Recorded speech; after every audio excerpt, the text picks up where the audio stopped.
Hello, my name is Marcus. I'm the compiler of a collection of therapy quotes entitled Psychoanalytic Self-Awareness Quotes.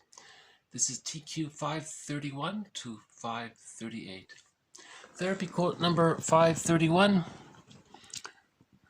The resistance of the psychosomatic client to interpretation often takes the form of an aggravation of his symptoms. So this is a follow-up from an earlier quote by this author. She has this theory that that the child often bears the burden of their parents' neurotic patterns psychosomatically. So her main theory is that if the mother's neurotic or dysfunctional and all that, and then she has a baby, and then the baby starts having all these physical problems, her theory is the mother is it's because of that relationship. The child is picking it up and responding to it.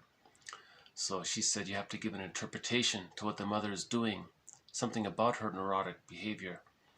And she had the example of where the mother was using the child to meet her narcissistic needs, right? The mother wanted to preserve her one-up status, to feel important and needed all the time. So she was using the child. She made the child dependent and sickly, not too sickly, but she wanted the child to be dependent. But by doing that, that denied the child's sort of innate integrity, and the child became sick that way. So when she interpreted that, the client was surprised, and then so it's family systems therapy. When you heal the parent, the children get healed as well. This follows up to it. She says that if the relationship is not good between the client and the therapist, or if the relationship is good enough, but the timing is wrong, and the therapist gives an interpretation, that can bring up the anxiety of the client. And then when there's anxiety, we use a defense mechanism or resistance. One form that this resistance to accepting the interpretation, or to feeling it, or contemplating it, or to deal with it, is to aggravate what she's doing. And then the child got sicker. That's called a negative therapeutic reaction. You think the therapist is helping, and then things got worse. It's a negative therapeutic reaction because the relationship wasn't good enough and the timing was off. Right? It's one theory about it. All theory, by the way, as we said before a few times, 30% of what you're going to hear is wrong. It's up to you to figure out which 30%. Robert Bly opens up some of his lectures with that line. This is philosophical. But long ago, this type of material, the psychoanalytic approach or psychotherapeutic ideas, long ago used to be called philosophical medicine. So some of this stuff is helpful, some of it, so you have to pick and choose, kind of thing, and maybe think about why you chose one and rejected the other, and keep reflecting on it, and so on. Anyways, another quote from Sperling, 532. When psychosomatic disorder has its origin in the mother-child relation of dependency, the client lives in an emotional symbiosis with one object in his environment who assumes the dynamic function of the mother figure. So that's just sort of a continuation. So in the beginning, you have a dysfunctional mother, okay, and then the child bears the burden in psychosomatic terms. Later on, that prototype, that template, that pattern can still be there. Now, if the person has a good friend who has maybe their closest friend, if that friend who's they're very close to is dysfunctional, maybe the person will have symptoms. So she's sort of extending it. In other words, if it doesn't get healed, if the negative symbiosis doesn't get resolved by the age of 3 and it's still there, that means the person is highly influenced by who they're close to. Right? Basic idea. So just briefly, from birth to 6 months, that's the stage of symbiosis, undifferentiation. Right? That's the extended womb. Okay. If that's good enough, okay, great. The child can hatch out of the symbiotic egg. At 6 months, that's the stage of differentiation. The child has a sense, a representation of himself as separate from the representation of the other. That's a huge accomplishment to have that differentiation there, that psychic boundaries. And it's a gradual process from 6 months to the age of 3. Okay, that's the psychological birth. Now, if from birth to 6 months, the frustrating memories outweigh the satisfying memories, then there's still that negative symbiosis there. She's saying that can lead to the child having psychosomatic issues from that negative symbiosis.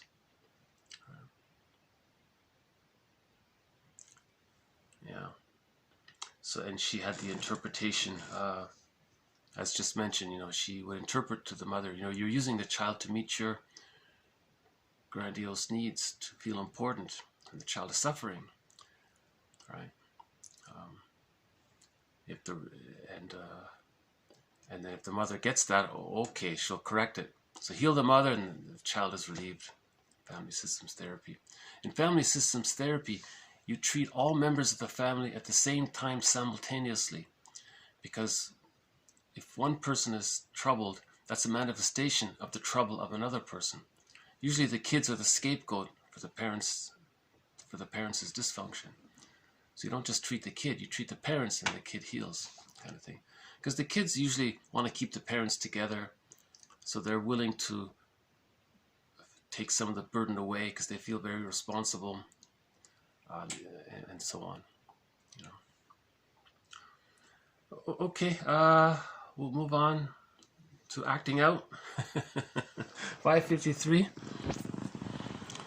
Fenichel has pointed out that acting out serves as a reassurance against a fantasy danger, a denial of that danger, or an escape from it.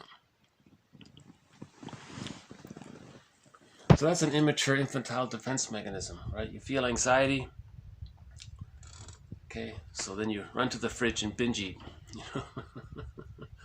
So you're acting out. That's a reassurance against a fantasy danger. So why did the person run to the fridge when he wasn't hungry? A fantasy danger. He thinks maybe he's being abandoned or mother wasn't there. So he's using food as mother, or the denial of the danger. He doesn't want to admit that he's being abandoned by mother. He doesn't want to face that memory. So let's deny it by going into a food trance, a dissociative response, or distraction, or to trick the mammalian brain that you're safe. Because a lot of emotional eating has a lot of sugar and salt and fat. That tricks the mammalian part of the brain that it's safe, sending the person serotonin, so you're in denial of the unconscious memory of mother being more times frustrating than satisfying. If the mother during the first 3 years was more times satisfying than frustrating, the person has internalized the soothing ministrations of the mother, and that becomes the holding interject, or the internalized good object. So mother soothed the baby, now the person can soothe himself. If that's missing, so there's the anxiety, and one defense mechanism against anxiety is to act out, to escape from it. So he's got 3 reasons for acting out. Reassurance against a fantasy danger. Okay, so if the person needed love, well, if the food's there, food is love. Oh, I got the love. So denial of that danger. Okay, goes into a food trance, escape it, or we act out as a distraction in general. Okay, so this quote adds to our previous quotes on acting out. Usually acting out preserves the denial of something, right?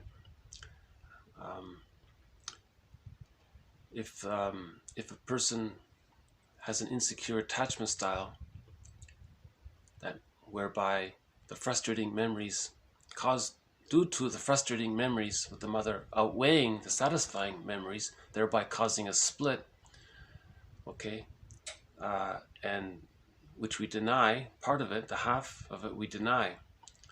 So to preserve the split, a person may project the rejecting image of the mother onto non-threatening substitutes and then express their anger towards the rejecting mother that way, but they're preserving the split. So they're doing that to keep the split. Or they have identified with the rejecting image of the mother and do to others what was done to them, again to preserve the split. Okay, so a lot of acting out is to preserve that split. A lot of acting out is because the person doesn't want to face the deep ambivalence with the mother. They don't want to face this unconscious ambivalence with the mother. If the person says the mother was all good, really? Okay, the frustrating memories are in the unbewusst, in the unconscious, which is denied. So the ambivalence is denied, right? So acting out is to preserve the denial of the ambivalence. Healing is to face, to no longer be in denial and then face the ambivalence with the mother and then bring the splits together. Once the splits come together, reparation of the self and reparation of the other, the willingness to be happy, forgiveness, these go together. When the splits come together, love and gratitude enter the psychological picture, right? So that's why I think therapists will say, he'll interpret acting out as a defense mechanism. You're doing this to deal with your anxiety of such and such, kind of thing. Okay, let's move on to some of Edmund Bergler's work, TQ 534. The client tries to maneuver the therapist into the position of refusing, that is, into the image of the mother refusing food or love to the child. Interpretation of the wish to be refused, as outlined by Bergler, is often a helpful expedient.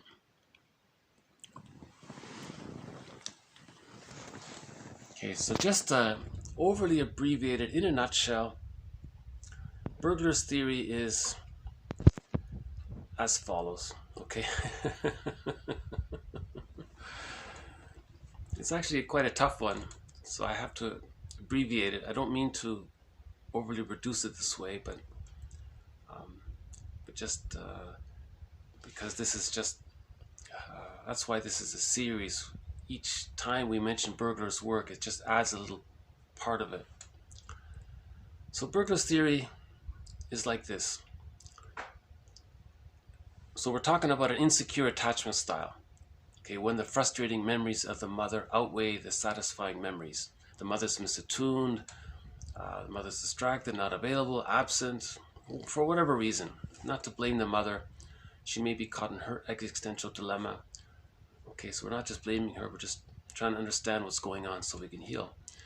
So, the baby wants to form a secure bond to the mother. He has a wish to bond with the mother. He has a wish for mother's love. Okay, step one, he has the wish. It gets refused. Okay, the mother's rejecting. That's step two. It's denied, right?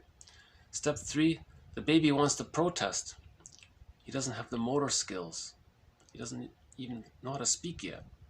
So he feels really defeated by that. Okay. And then step four, he feels defeated. Okay. Wish, got refused, wanted to protest, but he couldn't, and now he feels defeated. So those four steps. Bergler says that this is a developmental trauma. When there's a trauma, Okay, it gets put on like a record player, like a record, vinyl disc record, and then we carry that record with us. And now we're going to repeat it. Now, let's say as an adult, the person's going to try to master the trauma. Okay, so he's going to have a wish that's refused already because of the deep memory.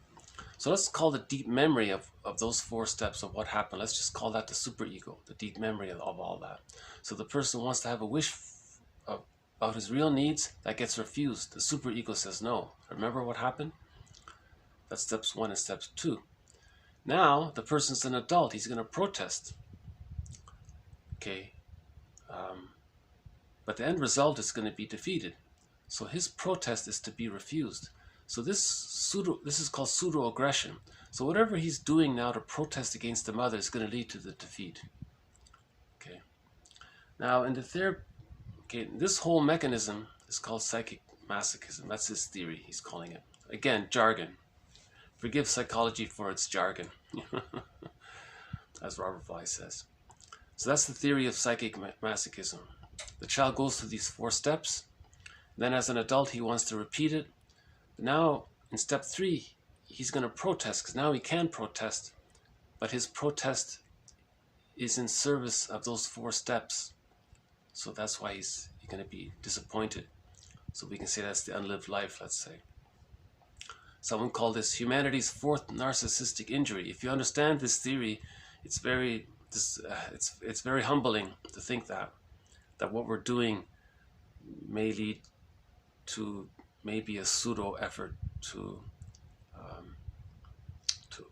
deal with mother's unavailability. That's the insecure attachment style. We're caught in the repetition compulsion of trying to master the trauma of the insecure attachment style. That's why, if we know what's on the record, we can see all of these defense mechanisms like splitting and projective identification, and rationalization, and acting out. And infantile megalomania is still there. So we can see that all of these infantile immature defense mechanisms are there, which are meant to be existential hearsay when there's a secure attachment style. So if we see that these infantile immature defense mechanisms are still being used in the pseudo-aggression, that's the psyche's attempt to get the person's attention to all this, to then go back to face the ambivalence with the mother. Right? So he's saying here, if a person is coaxing the therapist to be a very refusing person, he's repeating his the template with the mother, right?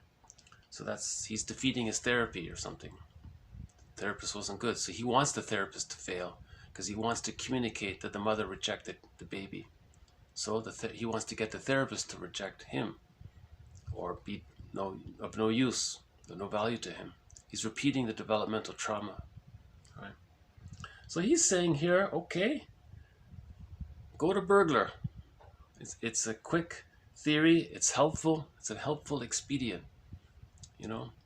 I remember one folk singer. He said that when he plays songs for an audience, when he gets in trouble and the audience is bored or he's bored, he says he goes to the gourd. He goes to Gordon Lightfoot. When he suddenly plays a Gordon Lightfoot song, everyone cheers up. They're happy. He goes to the gourd.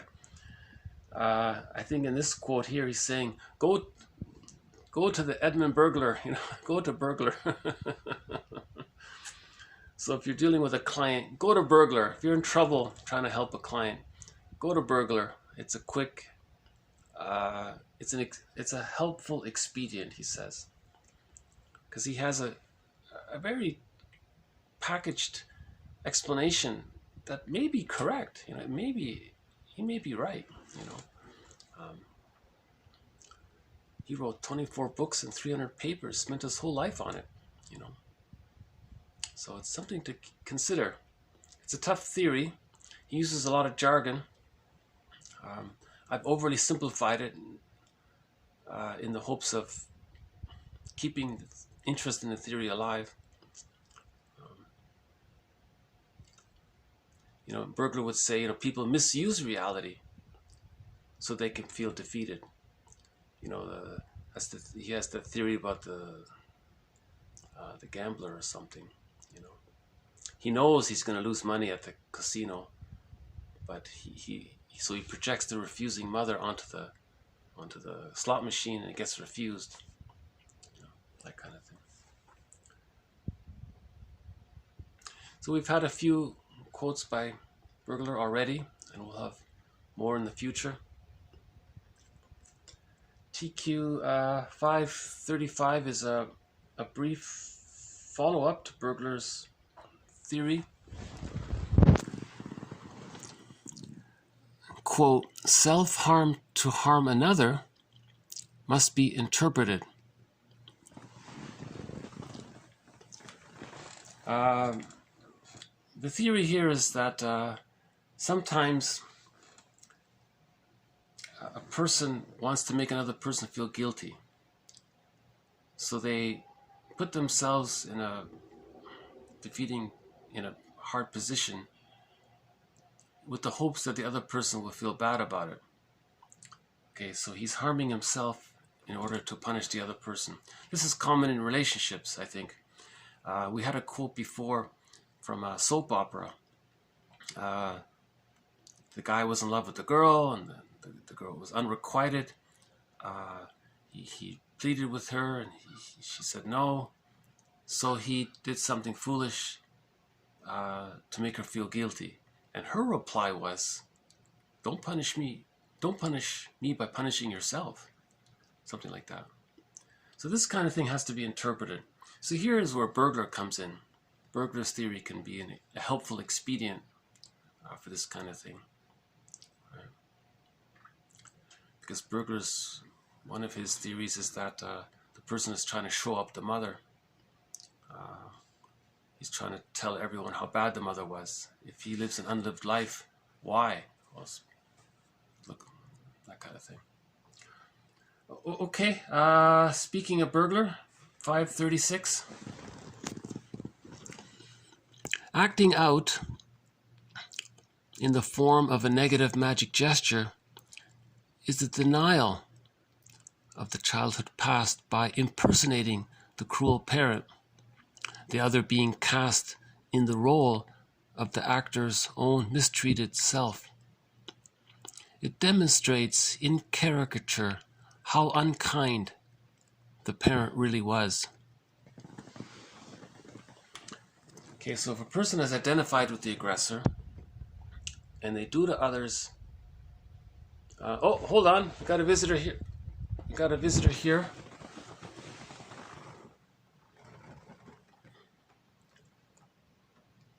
And there he goes. Okay.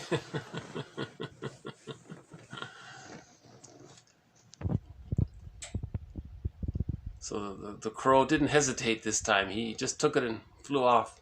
Actually, here's another one.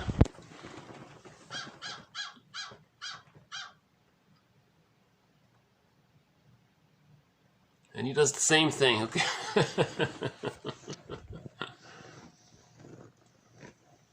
Yeah, I don't mind the crows. They're if you look at their eyes, they do have very expressive eyes, those crows, They have a life, they're not as they seem to get along, the crows and the blue jays, they get along.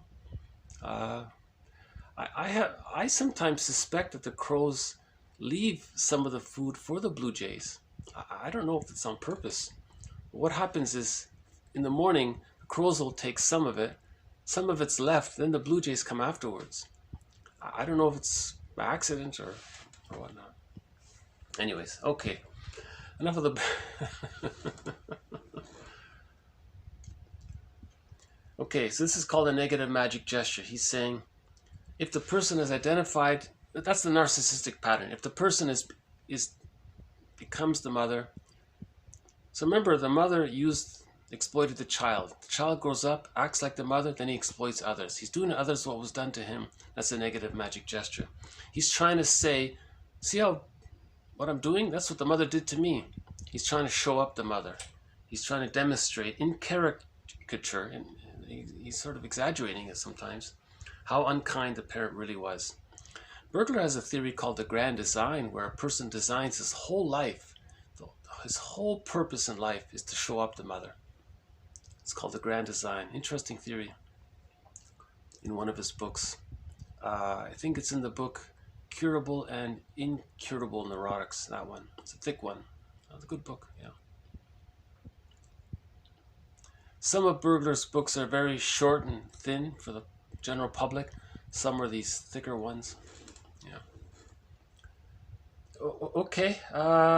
In general, 537. The therapist listens and perceives the structure and pattern of behavior in the client and or misinterpretation of events.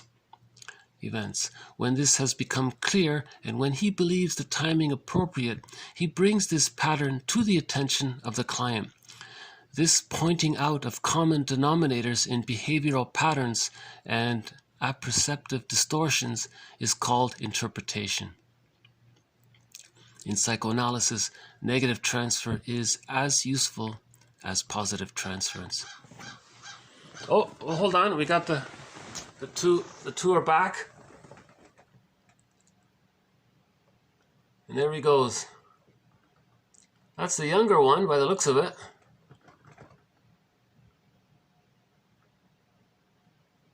And there he goes. So maybe he brought his sibling there, or his offspring or something.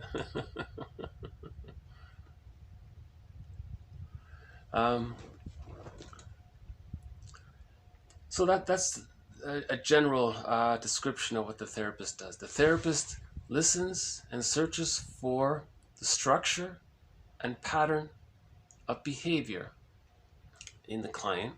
Okay. So what's the chief complaint in the client's life? What's his recurring repetition compulsion? What's he regularly doing in life? Okay. To trace that to the childhood time. Oh, is he back?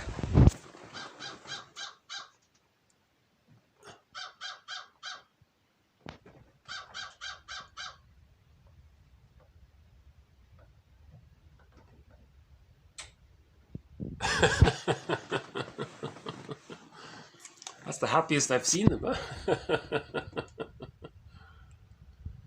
So the therapist tries to link the person's chief complaint in life, his recurring pattern that he's complaining about, to the source, to the original prototype of what happened between the mother and the child, and then to see it in action, live in the here and now between the client and the therapist, and to link the three. That's called an interpretation. Okay, so he's saying here the timing is important. If the timing's off, he may resist the interpretation, and sometimes, as was said in 531, the resistance can exacerbate the problem. So that's why the timing is important with the interpretation. Interesting. There's a lot of talk about negative therapeutic reaction. The therapist saw the pattern, he gave a good interpretation, it was nicely delivered, and then the client did something foolish afterwards. He acted out afterwards. He ran to the fridge, he binged eat. Why? Oh, here he comes again.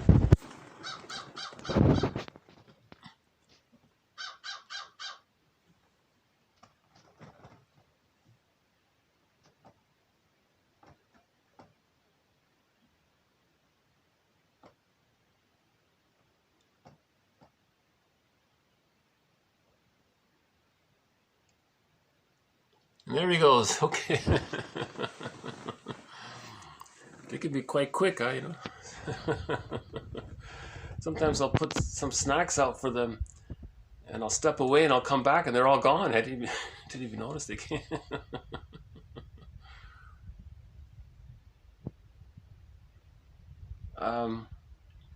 Right. Okay, so there's the therapeutic process in a nutshell.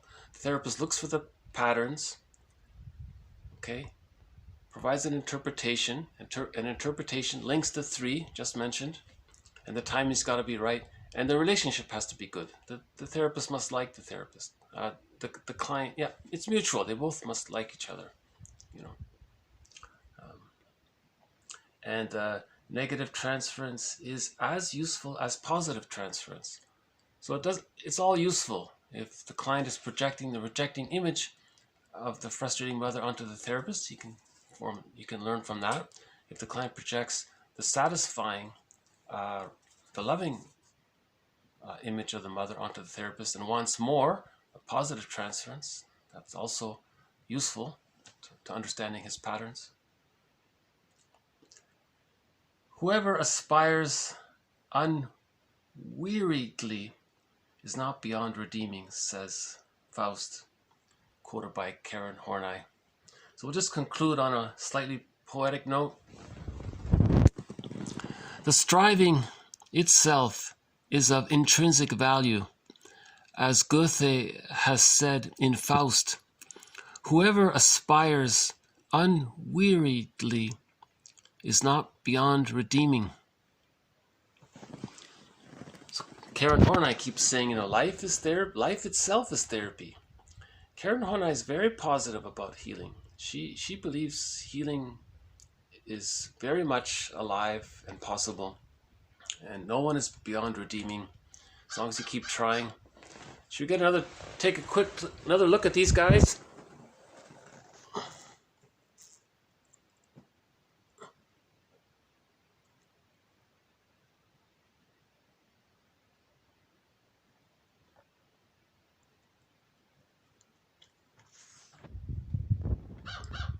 Oh, got a third one maybe.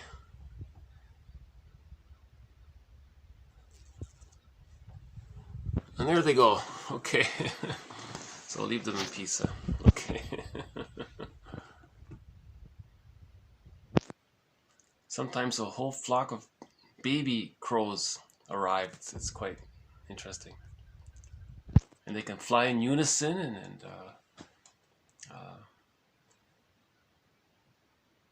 yeah, I like birds. I'm sure there's a therapist that'll have an interpretation. Why does he like birds? Is that the... I'll save that for another time.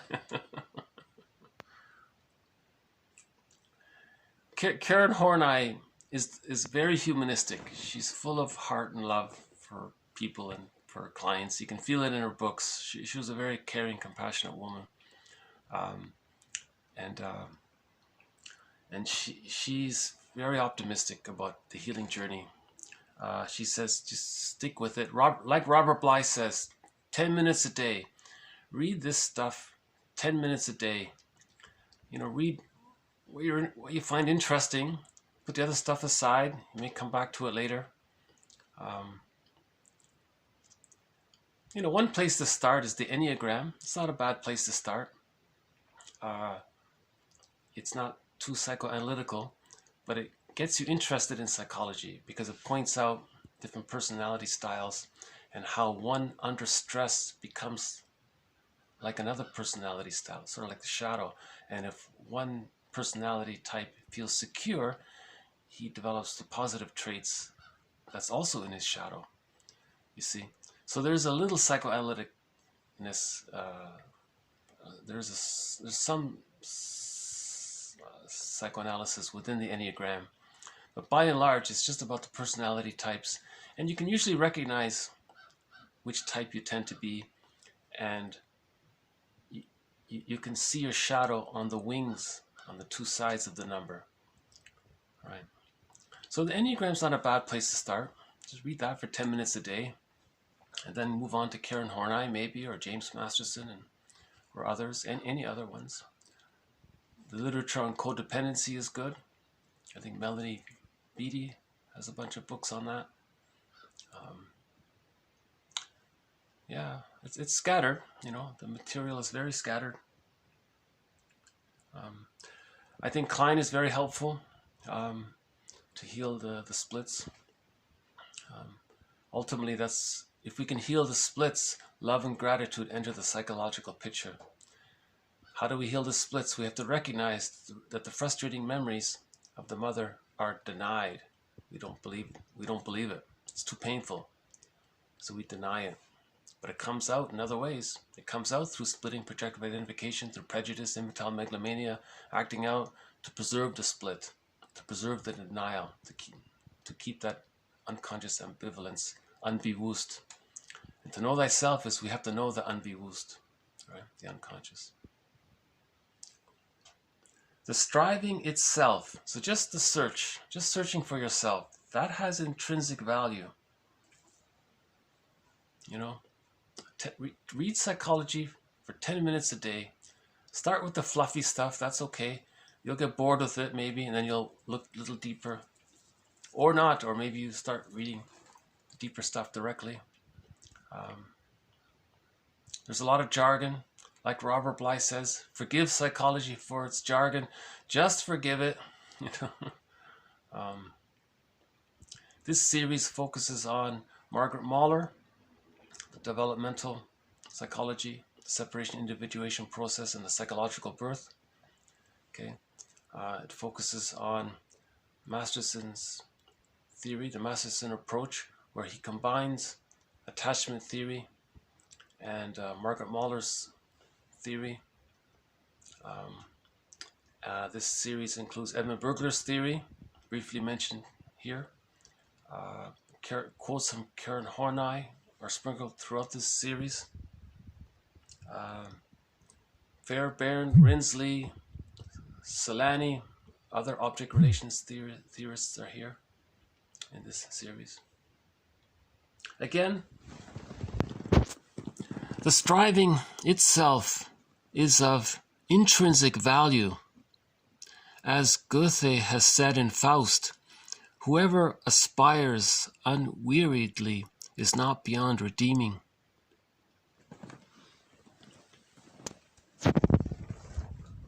Okay, so another way of saying it, just keep doing shadow work. Just keep looking for what's in the bag. Robert Bly has this metaphor that by the age of 5, so much of who we are gets put into this bag. And we drag this bag behind us, this shadow soul bag. And then we spend the rest of our lives trying to get the contents out from the bag and reintegrate it into the personality. Right? It's a lifelong process. Klein says nobody achieves perfect integration. But the more we can integrate, see, unhappiness is a malady of the personal synthesis. So that's the malady of having so much in that bag. So we want to synthesize the parts, amalgamate the parts, bring them together, heal the splits. Okay, this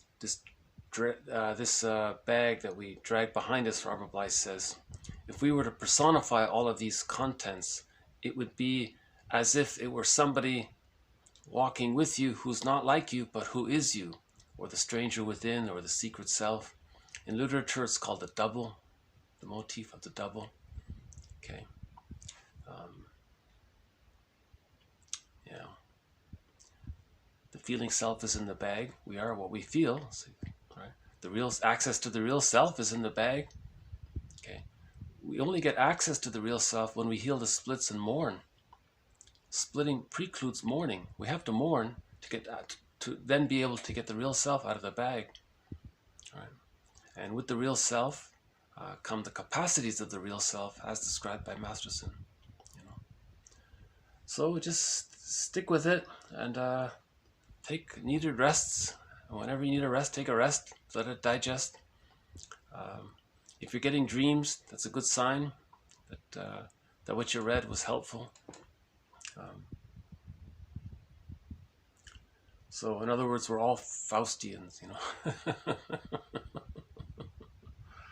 Faust Part 2, by the way, Part 2, right?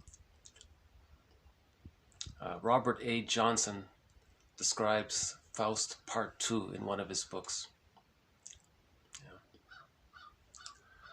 Okay, so we've had a little bit more on the mysterious leap between mind and body, the psychosomatic connection, body-mind connection, a little bit about acting out, which preserves the ambivalence, developmental trauma. Okay, a little bit on Edmund Bergler's theory, and Belak's quote about how important it is for the therapist to have good timing. Okay, look for the patterns and offer the interpretation. If the timing is right, if the timing is not right, there can be a negative therapeutic reaction from that. The client will resist and act out to deny the anxiety brought up by the interpretation. So the interpretation is meant to bring up a little bit of anxiety, but the person can digest it. You can't make it too deep, too much. You know, it's no use. At best, it's useless, right? To do that, they'll just brush it off. You know. So an interpretation, you know, it's partly the person is partly conscious of it. There's pre-conscious and there's unconscious. So that's the three parts. The recurring pattern in his life, he's pre-conscious. He knows there's something wrong there, but he's not sure what it is. That's the pre-conscious. So you link that to the unconscious, okay, the childhood pattern, okay, and then you link that to the conscious, what's happening in the here and now. The person can see it. It's being visibly demonstrated in the here and now. The person's very conscious of it. So you link the conscious, the pre-conscious, and the unconscious. All right. And I think you end with the conscious. You start with the conscious and you end with the conscious. Right? The sandwich theory. So you're conscious of something. In the middle of the sandwich, you have the pre-conscious and the unconscious, and then the other loaf of bread is the slice of bread is the conscious. Right? It's a lot of work, huh? You know? I think someone said all of these literature books used to be therapists. You know, Dostoevsky is often given the honor of the greatest therapist. You know, and Ibsen as well, I think. You know, and then before that, we had the ancient authors. And before that, we had mythology and fairy tales. Remember, mythology and fairy tales are true on the inside, not on the outside. They're trying to represent the inside, the unconscious world. So we see it and we're trying to link it. You know, we're trying to get some recognition of what's on the inside. Okay, I guess I'll just leave it here. Nice sunny day. Blue sky today, that's nice. Maybe the blue jay will make an appearance tomorrow, or maybe the crow will come back. They're both welcome. Even the fly is welcome. All right, this has been TQ 531 to 538. And we'll have more quotes on these topics in future videos, and we'll continue the journey. And like Karen Horney says, the striving itself is of intrinsic value. The striving itself is of intrinsic value.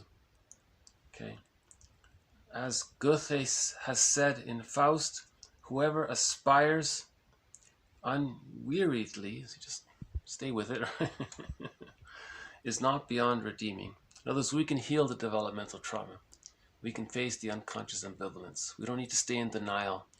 We can consider the possibility that mother was caught in her existential dilemma, like Bruce Springsteen says. The parent was caught in their existential dilemma. We can consider that intellectually. We can see how that affected us. That's emotionally. Then we go back and forth. Reparation of the other leads to reparation of the self. We're trying to heal the splits. Once we heal the splits, it's good. Love and gratitude enter the psychological picture when we heal the splits, when we face that ambivalence. If we're always worshiping Mother on a pedestal, if we have these splitting ideas constantly, gods and demons and all this constant thing, that's the defense mechanism of splitting. That's code for the splitting. Okay, love and gratitude are precluded. Splitting precludes love and gratitude. So we have to heal the splits to find love and gratitude. more to follow. Thank you very much. Bye for now.